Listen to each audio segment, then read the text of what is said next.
I stood and looked down into the canyon, at a spot where millions of years ago a river cut through stone. Everything about the view is awe-inspiring and impossible, a landscape that seems to defy both physics and description. It is a view in a place that dwarfs you, that magnifies the questions in your mind about your place in the world and about the world itself, and that keeps the answers to itself. It was April 26th, 2016, 4 years since my mom died. 4 years to the day since she stood in the same spot and looked out at the same view. I caught my breath here and felt dizzy and needed to remind myself to breathe in through my nose and out through my mouth, slower and again. I could say it out loud now. This is where my mom killed herself. She jumped from the edge of the Grand Canyon, from the edge of the earth. I had come back to the spot because finally I was ready. I wanted to know everything. Like a lot of people who lose someone they love to suicide, I had been shocked, numb.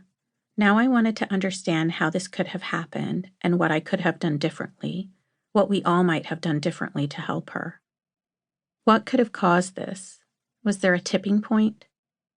My eyes followed a narrow trail down, cutting through layers of red and purple rock that felt as if it were another planet, until the trail disappeared into a patch of green. I'd been at this spot before, with my mother. My mom brought me here once when I was a child, and we'd walked along the rocky South Rim. She brought me here again when I was in college, this time for a mother-daughter trip where we exhausted ourselves hiking the 7.1 miles down to the canyon's floor and slept in a cabin. We spent more time together, just the two of us, than we ever would again. In between, my mom hiked more than a dozen trails at the canyon, finding a sense of adventure and strength, of peace and spirituality. She had watched the sunrise at Easter Mass here, and had sat along the edge at night when the canyon disappears into a hole of black, with only the stars visible. For her, it was a place where she rediscovered herself after her divorce from my father, and later where she went to escape the world. Now, I didn't just want to know everything, I needed to know it. The latitude and longitude where she fell, the last words she said to the shuttle bus driver who dropped her at the trail overlook, her mood when she met with her priest just 4 days prior. He had told me my mom went out of her way to say she was good, but he had sensed she was hiding something.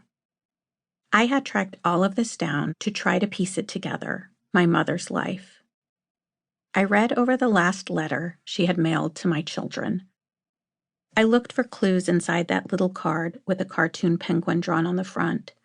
She wrote in block printing so my 5-year-old daughter, Lucy, could read it easily.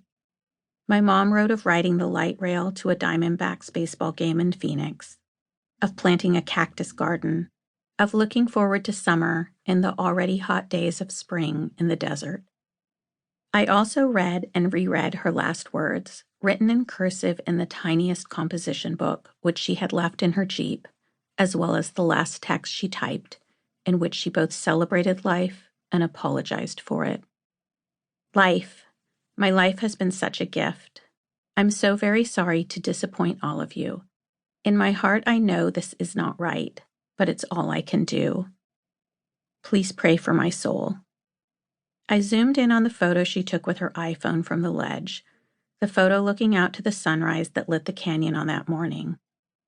I wanted to see if the rocks or shadows would reveal anything new.